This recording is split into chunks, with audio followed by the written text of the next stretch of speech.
시작을 한번 해보겠습니다. 유체지구에 의해 태풍과 우리나라 악기상인데 요거 지난주에 요거 고기압 앞에 있던 거 고기압 요거 빠르게 정리를 하고 그 다음에 태풍으로 넘어갈게요. 고기압 잠깐 보시면 고기압이 시험에 잘 나오지는 않아요. 왜냐면 저기압은 날씨 안 좋고 이렇게 하는데 고기압은 날씨가 좋아서 물어볼 수 있는 게 제한적이야. 또 물어볼 수 있는 게 정해져 있어요. 고기압. 그래서 그 시험에 나오는 것만 빠르게 정리를 해보겠습니다. 이 고기압의 분류가 중요한데 고기압 잠깐 보면 처음에 정체성 고기압, 이동성 고기압 이렇게 분류하거든. 그래서 정체성, 그 다음에 이동성 이렇게 나눕니다.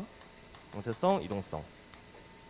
이동성 먼저 할게. 이동성 고기압은 봄, 가을철에 영향 주는데 봄, 가을 이게 이동하는 고기압 이렇게 돼 있어서 지난 시간에 배운 온대저기압이 있어. 온대저기압이 있어. 온난전선, 한랭전선. 이 친구 편서풍 타고 이렇게 이동하죠. 이렇게. 얘 지나가면 어떻게 돼? 뒤에 따라오는 고기압 있을 거 아니야. 여기가 저기압이란 얘기가 주변보다 기압이 낮다는 얘기니까 그러면 주변보다 기압이 높은 애가 있겠죠? 얘가 이제 따라 들어오면서 비 뿌리고 나서는 날씨 맑아지는 거. 맞죠? 이게 이동성 고기압. 그래서 이동을 누구에 의해서 이동하냐면 편서풍에 의해서 이동을 합니다. 편서풍에 의해서. 편서풍. 이게 끝이야. 시험에 거의 안 나옵니다. 거의 안 나와요. 네. 근데 이제 정체성 고기압이 시험에 나오는데 정체성 고기압은 한 곳에 오래 머무르는 고기압이야. 한 곳에 계속 있어. 근데 이제 그 친구가 어느 지역에 어떤 조건에서 계속 머무르면서 날씨 변화 일으키는지를 물어봅니다. 그래서 여기 잠깐 보시면 정체성 고기압은 또 들러 다니는데 온난 고기압, 그 다음에 한랭 고기압. 안돼 이렇게 나옵니다. 네, 온난 고기압, 한랭 고기압. 그래서 이 친구는 온난 고기압은 여름철에 영향을 주고요. 여름. 한랭 고기압은 겨울철에 영향을 줍니다. 이 친구를 보면 지금 여기 단면이 있는데 이 단면을 구분하는 게 중요한데 이 왼쪽부터 가겠습니다. 온난 고기압. 여기다 메모를 하세요. 생기는 위치가 어디냐면 위도 30도 부근이야. 여기가 지금 위도 30도야. 위도 30도 부근. 위도 30도 부근. 위도 30도 부근이 뭐냐면 지난 시간에 배웠던 대기 대순환 그림에서 적도에서 공기가 상승합니다. 그럼 이 친구가 이렇게 가다가 위도 30도 부근에서 떨어지죠. 이렇게 전향력 때문에 가다가 떨어져서 위도 30도에 하강 기류가 유도가 됩니다. 알죠? 그래서 여기서는 순서가 중요한데 형성 순서가 1번이 상층에서 바람이 수렴해. 이렇게 모여. 이게 먼저야. 이렇게 1번. 왜 모여? 대기 대순환 때문에. 대기 대순환 때문에. 지난 시간에 배운 대기 대순환 때문에 공기가 모여서 여기가 주변보다 대기 분자가 많아져요. 그래서 여기 고기압 찍히는 거야. 그죠? 그래서 내려와. 이게 2번이야. 2번. 하강기류 형성. 그래서 이제 하층에서 발산을 하게 됩니다. 여기 3번. 요렇게. 순서 그려놨어? 교재 그림에 그려 넣으시면 됩니다. 그래서 여기 대기대순환에 위도 30도에 고기압 딱 찍히죠? 이 친구가 얘다. 온난 고기압이다. 네. 고기압이요? 움직이냐고? 아니지. 이 친구가 움직이지. 무슨 소리 하는 거야? 얘는 정체성 고기압이야. 안 움직여. 이거의 대표적인 예시가 북태평양 고기압이야. 북태평양 고기압. 얘가 북태평양 고기압. 여름철에 영향을 주는 북태평양 고기압입니다. 근데 반대로 한랭 고기압은 어떻게 되냐면 한랭 고기압은 어디 생기냐면 여기 고緯도 지역에 생겨요. 고緯도 지역. 추운데 특히 겨울철에 많이 생겨요. 겨울철에. 그래서 시베리아 대륙이 냉각이 되면은 여기 있던 공기가 이렇게 내려갑니다. 1번. 이게 1번이야. 지표가 냉각돼서 여기 있는 공기가 내려가. 그럼 상층에 있는 대기 분자가 내려오니까 주변보다 대기 분자 수가 줄어들잖아. 그래서 여기가 저기압이 찍히는 거야. 얘가 빠져나가니까 여기는 수렴. 여기 2번. 그 다음에 내려오니까 여기도 발산. 동시에 여기도 2번. 이렇게. 그러니까 중요한 건 1번이 다른 거야. 1번이. 원인이 달라. 원인이. 얘는 상층에서 모여서 내려오는 거고 얘는 내려가니까 모이는 거야. 그죠? 그래서 원인이 다르죠. 얘는 대기대순환에 의해서 모이는 거고 얘는 지표 냉각에 의해서 내려가게 됩니다. 이거의 대표적인 예시가 시베리아 고기압. 시베리아 고기압. 근데 요 정도만 알면 수능에서는 큰 문제가 없는데 내신이다 보니까 좀 지엽적인 내용이 나올 수가 있습니다. 자, 여기에 키 큰 고기압이라고 나와 있는데요. 키 큰 고기압. 이게 무슨 소리냐면 여기 지금 고기압이죠. 고기압. 근데 상층에도 고기압이야. 왜 고기압이야? 먼저 모이니까 주변보다 대기분자 많으니까 고기압 찍히잖아. 그래서 고기압이 쭉 있어. 그래서 얘 별명이 키 큰 고기압이야. 됐죠? 얘는 아래쪽은 고기압이 맞아. 지상에는. 근데 지표 냉각에 의해서 내려가니까 주변보다 대기분자가 일단 적어. 그죠? 그래서 여기 저기압이야. 그래서 고기압이 여기까지만 고기압이야. 주변보다 대기분자 수가 많은 게. 상층은 오히려 저기압이야. 그래서 키 작은 고기압이라고 합니다. 됐어요? 괜찮아?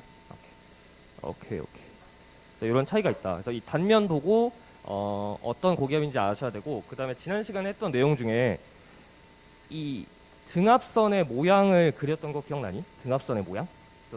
주변보다 고기압이면 등압선 고도를 높여서 그리라고 했죠. 그죠? 여기도 주변보다 고기압이니까 등압선 고도 높이고, 여기도 주변보다 고기압이니까 등압선 고도 높여서 이렇게 그려지고요. 여기는 반대죠. 주변보다 고기압인 건 등압선이 이렇게 높여서 그렸는데, 여기 위쪽은 주변보다 저기압이죠. 그러니까 이렇게 돼 있는 거야. 괜찮죠? 그래서 요 단면 보고도 어떤 고기압인지 구분을 할 수가 있어야 된다. 여기까지가 고기압이었습니다. 태풍으로 넘어갈게요. 태풍.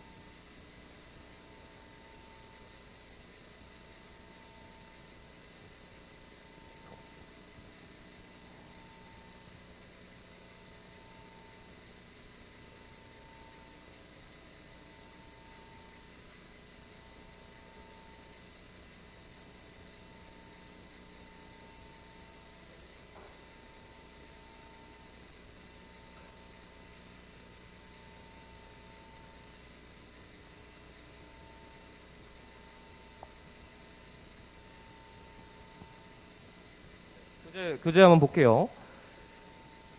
지난 시간에 했던 태풍 잠깐 정리를 하면, 태풍의 발달에서 요 내용은 기본적인 내용인데 예외를 알아두시라고 했어요. 예외. 그죠? 그래서 적도 해상에선 태풍 안 생겨요. 열대 해상임에도 불구하고 태풍 안 생겨. 왜 안 생겨? 전향력이 없어서. 페루 연안은 왜 안 생겨?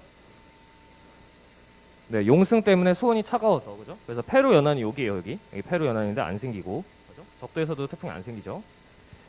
태풍이 생기면 어떤 식으로 이동하냐면, 0도에서 30도 사이에서는 무역풍이 부니까 요렇게 이동하죠. 천천히 가다가 미도 30도 부근에서 전향해서 편서풍 때문에 이렇게 이동합니다. 빨라지죠. 그죠?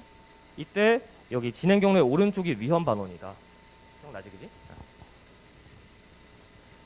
열대저기압의 구조 잠깐 보면 그래프를 그려야 된다 그랬는데, 그래프에서 태풍의 중심이 이렇게 있으면, 태풍 중심 기압의 분포가 이렇게 되고, 기압 분포가, 그죠? 이 기압이에요. 그 다음에 풍속의 분포가 어떻게 돼? 풍속의 분포가 이렇게 되다가 태풍의 눈 때문에 이렇게 되죠. 기억나? 태풍의 눈에서는 바람이 안 불어야 되니까. 근데 아까 질문한 친구가 있었는데, 좋은 질문을 했어요. 여기 태풍이 이렇게 있으면 여기 태풍의 눈이 있어. 단면을 이렇게 잘랐으면, 태풍의 눈을 진하게 잘랐으면 이렇게 나올 거야. 그죠? 근데 태풍의 눈을 안 진하게 자르면 어떻게 돼? 안 진하게 자르면 여기 안 생기겠죠? 여기 없어요. 그죠? 그냥 이렇게 될 거야. 그냥 이렇게. 무슨 말인지 알겠지, 그지? 됐죠? 자, 여기가 태풍의 구조였고요. 태풍 소멸하면 육지에 상륙하거나 고위도로 가면은 에너지원이 끊겨서 소멸하는데, 기압은 점점 높아져요. 기압 높아지는 게 약해지는 거니까. 그러다가 소멸했다는 게 온대저기압으로 변질됐다는 얘기입니다. 괜찮죠? 여기까지가 기본적인 내용이었습니다. 조금 어려운 내용들 한번 볼게요. 요거 교재에 있는 거, 풍향의 변화 심화 내용인데, 태풍이 이렇게 지나갈 때, 태풍이 1, 2, 3 지나갈 때 관측소를 여러 개를 주고요. 바람 어떻게 변하는지를 물어봅니다. 그러면 어떻게 한다고? 태풍이 1번에 위치했을 때 어떻게 돼? A에서는 바람이 이렇게 불죠. 1번. 그죠? 바람 불어 들어가야 되니까. 그죠? 근데 태풍이 이렇게 이동했어. 그러면 바람이 어떻게 불어? 이렇게. 2번. 이렇게. 그죠? 근데 3번 위치로 이동하면 바람이 이렇게. 그죠? 그래서 풍향이 어떻게 바뀌었어? 시계 반대 방향으로 바뀌었다. 이렇게 하는 겁니다. 여기도 할 수 있죠. 1번에 있을 때 1번, 2번, 3번 이렇게 가면서 여기서는 시계 방향으로 바뀌었다. 됐지? 여기까지. 이게 1번 내용이었고, 태풍 이동 경로 변화 보면 지금 여기에 A라고 찍혀 있는데, 이 A가 뭐냐면 A가 여기 1008, 1012헥토파스칼, 주변보다 기압이 높은 여기가 북태평양 고기압입니다. 북태평양 고기압. 여름철이니까. 근데 태풍은 엄청나게 강한 저기압이야. 여기는 고기압이고 여기는 저기압이야. 고기압이란 얘기는 대기 분자가 여기 꽉 누르고 있다는 얘기인데 태풍이 얘를 뚫고 지나갈 수가 없습니다. 그래서 얘 가장자리를 따라 이렇게 이동합니다. 시험 문제에 이런 표현이 등장해요. 여기다 밑줄을 그어둘까요? 태풍은 북태평양 고기압의 서쪽 가장자리를 따라 이동한다. 요거 이 표현 알아두셔야 돼요. 서쪽 가장자리를 따라 이동합니다. 이쪽 가장자리. 근데 이 친구의 세력이 세지면 어떻게 돼? 이 친구의 세력이 세지면 얘가 이동 경로가 왼쪽으로 치우치겠죠? 원래는 이렇게 가다가 얘가 이렇게 가겠죠? 얘가 세지면, 그죠? 이걸 서쪽으로 편향된다 이렇게 표현해. 근데 얘의 세력이 약해지면 어떻게 돼? 동쪽으로 편향되겠죠? 일본 쪽으로 가겠죠? 그죠? 세력이 세진지 약해지는지에 따라서 경로가 바뀝니다. 그래서 실제로 8월 달에는 우리나라에 영향 많이 주는데 9월, 10월 가을로 가면 갈수록 북태평양 고기압 세력이 약해지면서 일본 쪽으로 많이 갑니다. 여기까지가 태풍의 심화 내용이었고요. 뇌우로 갈게요. 뇌우. 악기상으로 갑니다. 악기상.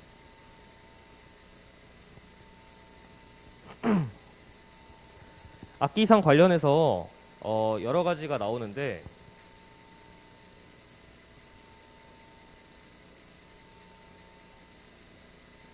먼저 첫 번째가 뇌우. 얘가 시험에 제일 많이 나와. 뇌우. 번개 천둥인데요. 정의 잠깐 볼게요. 강한 상승 기류에 의해서 정난운 발달해서 천둥, 번개, 호우 동반한 현상. 대기 불안정해서 생기는 거예요. 근데 이 그림이 중요한데 이 그림 잠깐 보시면 단계가 3개로 나뉘어요. 3개로. 이 3개로 나뉠 때 주의사항이 있어. 이 순서를 결정을 하셔야 되는데 구름의 크기로 결정하시면 안 돼요. 구름의 크기로 결정하는 게 아니라 상승 기류, 하강 기류가 나타나는 모습을 봐야 되는데 여기 지금 발달 단계, 적은 단계에서는 공기가 상승만 해. 이렇게. 상승 기류. 상승 기류가 활발하죠. 그래서 구름이 이렇게 생기는 거예요. 상승 기류가 생긴다. 상승 기류. 그죠? 근데 이게 너무나도 세다 보면 불안정하다 보면 공기가 상승하면 여기가 비니까 얘를 채우려고 내려와. 그래서 공기가 되게 빠르게 섞이게 돼. 상승 기류도 있는 반면 하강 기류도 생깁니다. 이렇게. 되게 불안정하죠. 상승 기류와 하강 기류가 모두 있는 게 성숙 단계야. 제일 강력해. 이때 강한 비가 내리고 천둥과 번개 발생하고 우박까지 발생해. 우박은 왜 생기냐면 얼음 입자가 위아래로 돌면서 계속해서 커지는 거야. 불안정할 때 생기는 거예요. 상승 기류가 셀 때. 그러다 떨어지는 거야. 그죠? 우박도 내릴 수 있다. 근데 이제 이게 계속 유지가 안 되지. 에너지가 엄청나게 소모가 빠르니까. 그래서 얘가 소멸할 때는 상승되는 원동력이 사라지면서 하강 기류만 유도가 되면서 비가 약한 비만 내리게 됩니다. 근데 구름의 크기를 항상 이렇게 그려놔. 얘네들이 출제자가 막 섞어서 그려놔. 그래서 구름 크기로 보면 안 돼. 그죠? 이게 뇌우의 단계였고요. 피해 같은 거 보면은 당연히 알죠? 그죠? 너무 쉬운데 번개가 먼저 치니 천둥이 먼저 치니 얘들아. 번개가 먼저 쳐. 그죠? 그래서 천둥 번개라고 하면 안 돼 원래. 그지? 번개 천둥이야. 그죠? 이과생은 번개 천둥이라고 하죠. 번개 치고 번쩍하고 꽝꽝꽝 하잖아. 그지? 잠깐 조금 이따 하죠. 왜냐면 빛이 더 빠르니까 음파보다. 그것도 시험에 한번 나왔습니다. 번개는 천둥보다 빠르다. 알고 계셔야 돼요. 집중호우 봐봐. 집중호우는 국지적으로 단시간에 많은 양 비가 내리는 현상. 당연하죠. 근데 이거를 내신이니까 이 숫자를 조금 기억을 해두시는 게 좋아요. 요거. 근데 이게 딱 칼로 자르듯이 나누는 건 아니고 그냥 비가 겁나 오면 집중호우라고 합니다. 근데 비가 겁나 온다는 걸 어떻게 알 수 있어? 여러분들은 숫자 하나를 기억하시면 도움이 됩니다. 참고 우리나라 연 평균 강수량. 우리나라 연 평균 강수량이 대략 얼마냐면 이 숫자를 기억하세요. 1500mm. 1500mm. 1년에 약 1500mm가 내려요. 기억해두세요. 1500mm. 근데 예를 들어 하루에 100mm 내렸다고 하자. 그러니까 일기예보에서 몇 미리 내렸다 이렇게 얘기를 하잖아. 근데 사실 감이 없잖아, 그죠? 근데 이제 오늘 배우면 여러분들은 그 감이 생깁니다. 그래서 100mm 정도 내렸다는 게 뭐냐면 1년에 내릴 비의 15분의 1을 하루에 쏟아부었다 이 얘기야. 엄청나게 내린 거지, 그지? 그러니까 이게 강수량이 비랑 눈 합친 거예요. 1년 동안 내릴 비의 15분의 1을 하루에 쏟아부은 거예요. 100mm가 엄청나게 많이 오는 거죠, 그죠? 그럼 시간당 10mm면 어떻게 오는 거야? 시간당 10mm면 엄청나게 많이 오는 거예요. 그래서 시간당 10mm가 여러분들 그 실내에 있을 때 밖에서 빗소리 들리잖아. 두두두두두 소리 들리죠, 그죠? 그게 시간당 10mm 엄청나게 많이 오는 거, 그죠? 학원 가야 되나? 이 생각하는 거, 그죠? 근데 시간당 20mm면 학원 가지 말자, 이 정도, 그죠? 요게 이제 시간당 20mm입니다. 그래서 하루에 한 80mm, 100mm 내리면 집중호우다. 이거 괜찮죠? 우리나라가 비가 되게 많은데 이 1500mm가 대부분 7, 8월에 집중돼 있어. 대부분 1년 동안 내릴 게 7, 8월에 다 내려. 거의 다. 겨울에 눈 조금 내리긴 하지만, 그죠? 그래서 우리나라가 물 부족 국가예요. 여기까지 괜찮죠? 참고로 내가 기상청에 있을 때는 그 역대 최다 강수량이 한번 찍힌 적이 있었는데, 여기에 부산이 있어요. 부산 사람 있니 혹시? 부산 사람 있어? 내가 안 가봐가지고. 여기 날씨가 되게 좋대. 그죠. 그래서 부산 옆에 김해라고 내 친구가 이제 여기서 근무를 했는데, 여기가 날씨가 너무 좋아서 그 전투기 뜨고 내릴 때 예보할 게 없어. 그냥 오늘 날씨 좋아요 하고 축구를 나가면 돼. 이제 여름철에 비가 많이 오잖아, 전국적으로. 그래가지고 이제 근무를 하고 있는데 그 상황판이 있어요. 그래서 관측소마다 이렇게 강수량이 찍히는데 실시간으로 관측 자료가 찍혀요. 근데 시간당 100mm가 찍혀 있는 거야, 김에. 근데 이제 이게 오류잖아, 그죠? 말이 안 되잖아요, 시간당 100mm가 김에. 왜냐면 시간당 10mm 정도가 엄청나게 많이 오는 건데 시간당 100mm가 어떻게 내려? 하루에 100mm 내리면 많이 내리는 건데, 그죠? 그래가지고 전화를 했어, 관측기계 잘못됐다고. 근데 전화를 안 받는 거야. 근데 이게 진짜였어. 이게 4년 전인가 있었거든요. 알아? 부산에 난리 나가지고 그냥 도시 전체가 잠겨서 그냥 차가 떠다녀. 100mm가 내렸어요. 그게 요게 이제 관측 사상 제일 많이 내린 거다. 여기. 우리는 그냥 시간당 20mm씩 내렸는데 와 진짜 많이 온다 했는데 여긴 미쳤어. 그래서 요게 시간당 100mm가 내렸다. 요 뉴스를 보고 미쳤다 이 생각이 들어야 돼. 그죠? 와 미쳤다. 그죠? 숫자에 감이 좀 있어야 됩니다. 이게 집중호고요. 나머지는 괜찮죠? 그렇게 어렵지 않지? 넘어가서 3번 우박. 이건 시험에 종종 등장하는데 우박. 얼음 내리는 거야. 우박 본 적 있니, 얘들아? 우박? 얼음 내리는 건데 얼음 내리는 이유가 뭐냐면 땅이 이렇게 있어. 근데 정난운이 있어. 정난운. 구름이 두꺼워요. 여기에 얼음 입자가 원래는 얼음 입자가 떨어지다가 녹으면 비야.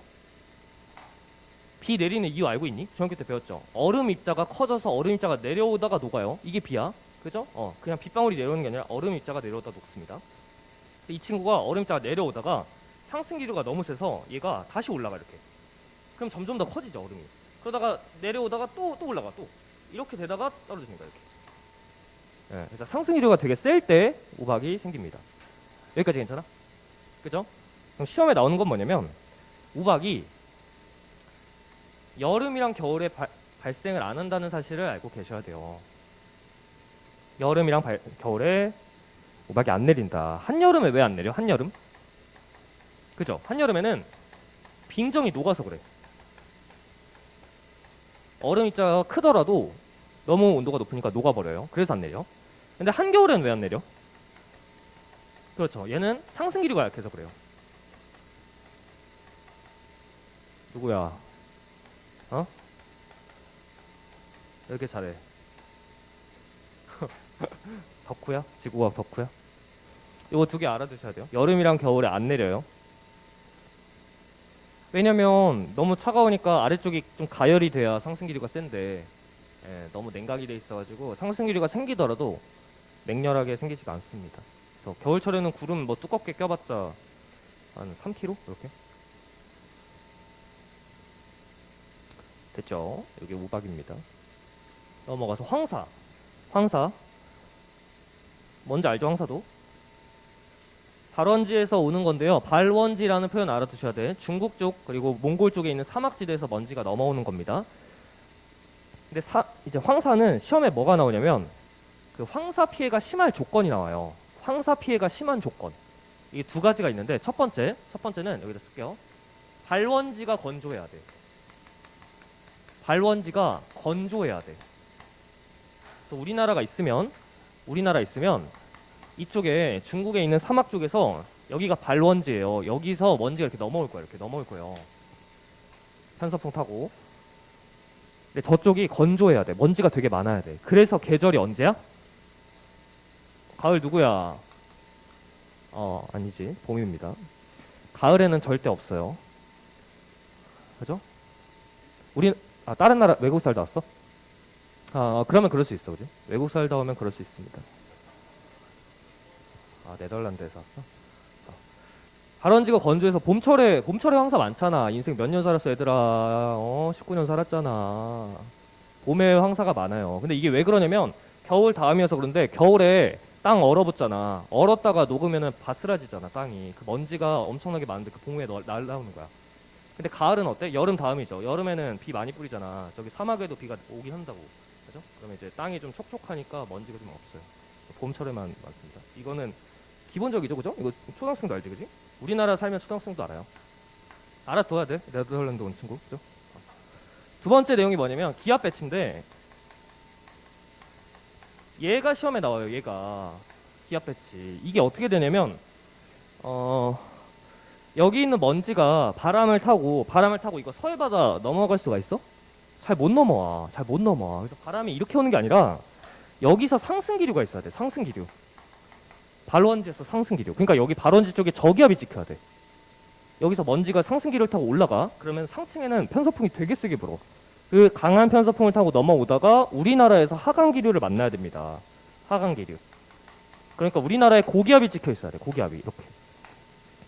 그래서 먼지가 이렇게 넘어오는 게 아니야. 그냥 오는 게 아니라 어떻게 하냐면 여기서 상승해서 상층에 바람 타고 내려와서 쫙 가라앉는 거야. 이게 황사입니다. 알겠죠?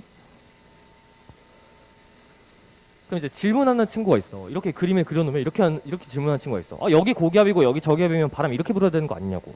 그죠? 지상에선 바람 이렇게 불을 수도 있어. 지상에서는, 그지? 근데 중요한 거는 황사는 지상 바람 타고 오는 게 아니라 여기 상층에서 이렇게 타고 오는 거다. 상승해서 상층에 있는 강한 편서풍 타고 내려오는 거다. 그래서 우리나라 고기압 있을 때 황사 피해 심해서 그 생각 들어봤을 거야. 이거 황사만 아니면은 놀러 가는 건데 딱 요 생각 들잖아, 그지? 비 올 때는 황사가 엄청 심하진 않습니다. 비 오면 저기압이니까, 그지? 우리나라에 고기압 있을 때, 날씨 맑을 때 황사 피해 심해요. 알겠죠? 기압 배치 이렇게 될 때가 피해가 심하다. 나머지 괜찮죠? 이게 4번이었고, 그 다음에 5번 강풍. 강풍. 바람 세게 부는 거, 그죠? 이건 참고로 그냥 풍속을 한순간에 딱 정하는 게 아니라 10분 정도 평균을 냅니다. 10분 정도 평균 돼요. 왜냐면 바람은 이게 왔다 갔다 많이 하니까, 그죠? 나머지는 괜찮고요. 뭐 겨울철에도 풍속 있지만 여름철에 태풍 때문에 강풍 피해 있을 수 있죠. 폭설, 눈 겁나 오는 거 넘어갑니다. 한파, 겁나 추운 거 넘어갑니다. 폭염, 겁나 더운 거 넘어갈게요. 열대야 뭔지 알지? 열대야?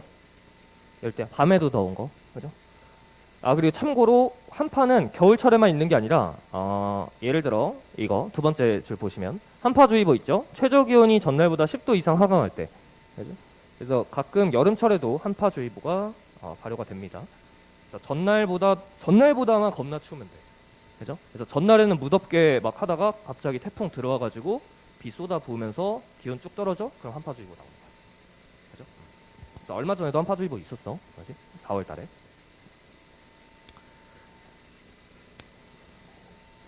여기까지가 대기의 변화였습니다.